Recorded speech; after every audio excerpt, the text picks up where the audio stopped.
I'm going to talk about a very fundamental change that is going on in the very fabric of the modern economy. And to talk about that, I'm going to go back to the beginning. Because in the beginning were commodities.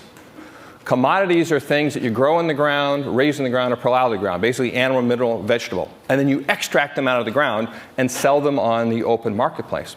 Commodities were the basis of the agrarian economy that lasted for millennia. But then along came the Industrial Revolution. And then goods became the predominant economic offering, where we use commodities as the raw material to be able to make or manufacture goods. So we moved from an agrarian economy to an industrial economy. But what then happened over the last 50 or 60 years is that goods have become commoditized. Commoditized where they're treated like a commodity, where people don't care who makes them. They just care about three things and three things only: price, price, and price. Now there's an antidote to commoditization, and that is customization. My first book was called Mass Customization, and it came up a couple of times yesterday. And how I discovered this progression of economic value was realizing that customizing a good automatically turned it into a service. Because it was done just for a particular person. Because it wasn't inventoried. It was delivered on demand to that individual person. So we moved from an industrial economy to a service-based economy. But over the past 10 or 20 years, what's happened is that services are being commoditized as well. Long-distance telephone service sold on price, price, price. Fast food restaurants with all their value pricing. And even the internet is commoditizing not just goods, but services as well. What that means is that it's time to move to a new level of economic value. Time to go beyond the goods and the services. And using the same heuristic, what happens when you customize a service? What happens when you design a service that is so appropriate for a particular person? That's exactly what they need at this moment in time. Then you can't help but make them go, wow. You can't help but turn it into a memorable event. You can't help but turn it into an experience. So we're shifting to an experience economy where experiences are becoming the predominant economic offering. Now, most places that I talk to, when I talk about experience, I talk about Disney, right, the world's premier experience stager. I talk about theme restaurants and experiential retail and boutique hotels in Las Vegas, the experience capital of the world. But here, when you think about experiences, think about Thomas Dolby and his group playing music. Think about meaningful places. Think about drinking wine, about a journey to the clock of the long now. Those are all experiences. Think about TED itself, the experience capital in the world of conferences. All of these are experiences. Now, over the last several years, I've spent a lot of time in Europe, and particularly in the Netherlands. And whenever I talk about the experience economy there, I'm always greeted at the end with one particular question, almost invariably. And the question isn't really so much a question as an accusation. And the Dutch, when they usually put it, it always starts with the same two words. You know the words I mean? You Americans. I say, you Americans, you like your fantasy environments, your fake, your Disneyland experiences. They say, we Dutch, we like real, natural, authentic experiences. So much so as that happened is that I've developed a fairly practiced response, which is, I point out that first of all, you have to understand that there is no such thing as an inauthentic experience. Why? Because the experience happens inside of us. It's our reaction to the events that are staged in front of us. So as long as we are in any sense authentic human beings, then every experience we have is authentic. Now there may be more or less natural or artificial stimuli for the experience, but even that is a matter of degree, not kind. And there's no such thing as 100% natural experience. Even if you go for a walk in the proverbial woods, there is a company that manufactured the car that delivered you to the edge of the woods. There's a company that manufactured the shoes that you have to protect yourself from the ground of the woods. There's a company that provides the cell phone service you have in case you get lost in the woods.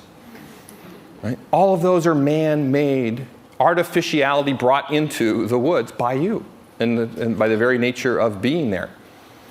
And then I always finish off by talking about the thing that amazes me the most about this question, particularly coming from the Dutch, is that the Netherlands is every bit as manufactured as Disneyland. And the Dutch, they always go, and they realize I'm right. There isn't a square meter of ground in the entire country that hasn't been reclaimed from the sea or otherwise moved, modified, and manicured to look as if it had always been there. It's the only place you ever go for a walk in the woods and all the trees are lined up in rows. But nonetheless, not just the Dutch, but everyone has this desire for the authentic. And authenticity is therefore becoming the new consumer sensibility, the buying criteria by which consumers are choosing who they're going to buy from and what they are going to buy, becoming the basis of the economy. In fact, you can look at how each of these economies develop, that each one has their own business imperative matched with the consumer sensibility. With the agrarian economy, when we're supplying commodities, it's about supplying availability, getting the commodities to market. With the industrial economy, it is about controlling costs, getting the costs down as low as possible so we can offer them to the masses. With the service economy, it is about improving quality. The whole quality movement has risen with the service economy over the past 20 to 30 years. And now, with the experience economy, it's about rendering authenticity. Rendering authenticity, and that's the key word, is rendering. Right, rendering, because you have to get your consumers, as business people, to perceive your offerings as authentic. Because there is a basic paradox. No one can have an inauthentic experience, but no business can supply one. Because all businesses are man-made objects. All business is involved with money. All business is a matter of using machinery. And all those things make something inauthentic. So how do you render authenticity is the question. Right? Rendering authenticity. When you think about that, let me go back to what Lionel Trilling, in his seminal book on authenticity, Sincerity and Authenticity, came out in 1960, points to as the seminal point at which authenticity entered the lexicon, if you will. And that is, to no surprise, in Shakespeare and in his play Hamlet.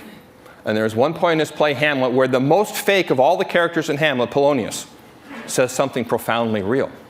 At the end of a laundry list of advice he's giving to his son Laertes, he says this, "And this above all, to thine own self be true. And it doth follow as night the day, that thou canst not then be false to any man." And those three verses are the core of authenticity. There are two dimensions to authenticity. One, being true to yourself, which is very self-directed. Two is other-directed, being what you say you are to others. And I don't know about you, but whenever I counter two dimensions, I immediately go, 2 by 2. Right? Anybody else like that? No? Well, if you think about that, you do, in fact, get a 2 by 2. Where on one dimension, it's a matter of being true to yourself. As businesses, are the economic offerings you are providing, are they true to themselves? And the other dimension is, are they what they say they are to others?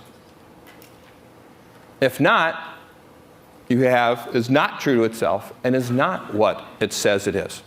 Right? Yielding a 2 by 2 matrix. And of course, if you are both true to yourself and are what you say you are, then you're real.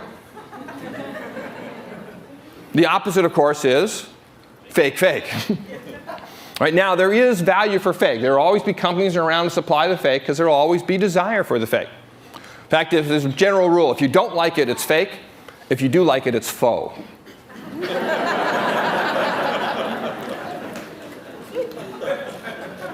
Now, the other two sides of the coin are being a real fake, is what it says it is but is not true to itself, or being a fake real, is true to itself but not what it says it is. You can think about those two contrasts. Both of these are better than being fake, not quite as good as being real. You can contrast them by thinking about Universal City Walk versus Disney World, right, or Disneyland. Universal City Walk is a real fake. In fact, we got this very term from Ada Louise Huxtable's book, The Unreal America. Wonderful book where she talks about Universal City Walk as, she decries the fake, but she says at least that's a real fake, right? Because you can see behind the facade, right? It is what it said it is. It's Universal Studio. It's in the city of Los Angeles. You're going to walk a lot, right? You don't tend to walk a lot in Los Angeles. Well, here's a place where you are going to walk a lot outside in this city, right? But is it really true to itself? Right? Is it really in the city? Is it, you can see behind all of it and see what is going on in the facades of it. So she calls it a real fake. Disney World, on the other hand, is a fake real or a fake reality. Right? It's not what it says it is. It's not really the Magic Kingdom. But it is, I'm sorry, I didn't mean to. Sorry. We won't talk about Santa Claus then. But Disney World is wonderfully true to itself, right? Just wonderfully true to itself. When you are there, you are just immersed in this wonderful environment. So it's a fake real. Now, the easiest way to fall down in this and not be real, right? The easiest way not to be true to yourself is not to understand your heritage and thereby repudiate that heritage. Right? The key of being true to yourself is knowing who you are as a business, knowing where your heritage is, what you have done in the past, and what you have done in the past limits what you can do, what you can get away with, essentially, in the future. So you have to understand that past. Think about Disney again. Disney, 10 or 15 years ago, right? The company that is probably best known for family values out there, Disney bought the ABC network. ABC network, affectionately known in the trade as the TNA network. Right? That's not too much jargon, is it? Right? The TNA network. Then it bought Miramax, known for its NC-17 fare. And all of a sudden, families everywhere couldn't really trust what they were getting from Disney. It was no longer true to its heritage, no longer true to Walt Disney. It's one of the reasons why they're having such trouble today, and why Roy Disney is out to get Michael Eisner, because it is no longer true to itself. So understand what your past limits what you can do in the future. When it comes to being what you say you are, the easiest mistake that companies make is that they advertise things that they are not. Right? That's when you're perceived as fake, as a phony company, advertising things that you're not. Think about any hotel, any airline, any hospital. Right? If you could check into the ads, you'd have a great experience. But unfortunately, you have to experience the actual hotel, airline, and hospital, and then you have that disconnect. Then you have that perception that you are phony. So the number one thing to do when it comes to being what you say you are is to provide places for people to experience who you are. For people to experience who you are. Right? It's not advertising does it. That's why you have companies like Starbucks, right, that doesn't advertise at all. They said, you want to know who we are, you have to come experience us. And think about the economic value they have provided by that experience. Right? Coffee at its core is what? Right? It's beans. Right? It's coffee beans. You know how much coffee is worth when treated as a commodity, as a bean? 2 or 3 cents per cup. That's what coffee is worth. But grind it, roast it, package it, put it on a grocery store shelf, and now it'll cost 5, 10, 15 cents when you treat it as a good. Take that same good and perform the service of actually brewing it for a customer in a corner diner, in a bodega, a kiosk somewhere. You get 50 cents, maybe $1 per cup of coffee. But surround the brewing of that coffee with the ambiance of a Starbucks, with the authentic theater that goes inside of there. And now, because of that authentic experience, you can charge $2, $3, $4, $5 for a cup of coffee. So authenticity is becoming the new consumer sensibility. Let me summarize it for the business people in the audience with 3 rules, 3 basic rules.